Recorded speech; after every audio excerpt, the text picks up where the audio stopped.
About 5 years ago, I lived downtown in a major city in the US. I've always been a night person, so I would often find myself bored after my roommate, who was decidedly not a night person, went to sleep. To pass the time, I used to go for long walks and spend the time thinking.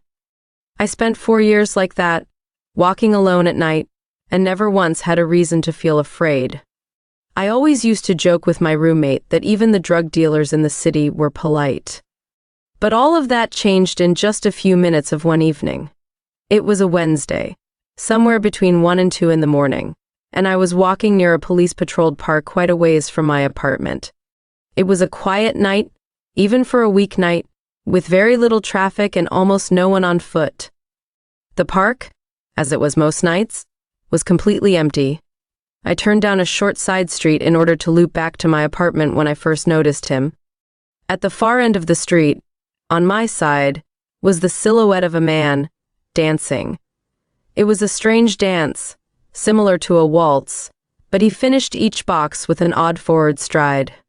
I guess you could say he was dance-walking, headed straight for me. Deciding he was probably drunk, I stepped as close as I could to the road to give him the majority of the sidewalk to pass me by. The closer he got, the more I realized how gracefully he was moving. He was very tall and lanky, and wearing an old suit. He danced closer still, until I could make out his face. His eyes were open wide and wild, head tilted back slightly, looking off at the sky. His mouth was formed in a painfully wide cartoon of a smile. Between the eyes and the smile, I decided to cross the street before he danced any closer. I took my eyes off of him to cross the empty street. As I reached the other side, I glanced back, and then stopped dead in my tracks.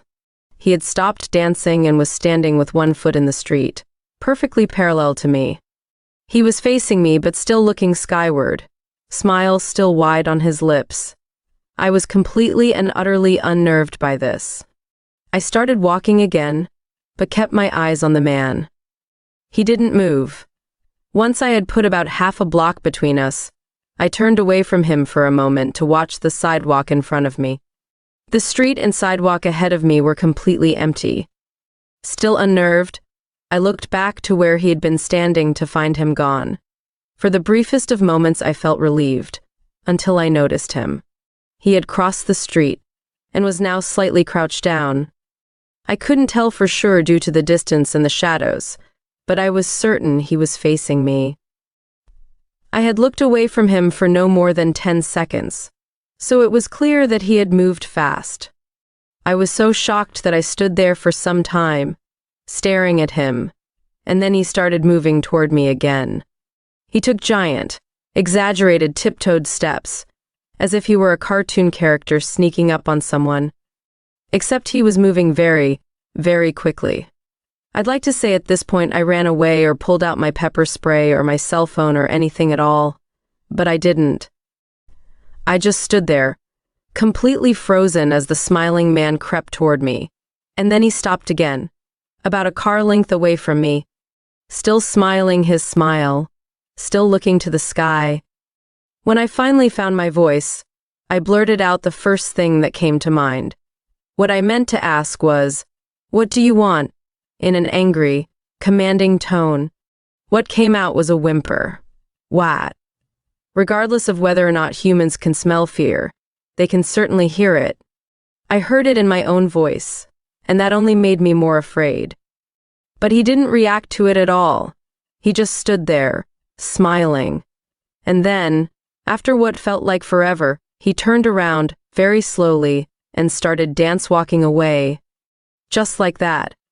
Not wanting to turn my back to him again, I just watched him go, until he was far enough away to almost be out of sight. And then I realized something. He wasn't moving away anymore, nor was he dancing. I watched in horror as the distant shape of him grew larger and larger. He was coming back my way, and this time he was running. I ran too.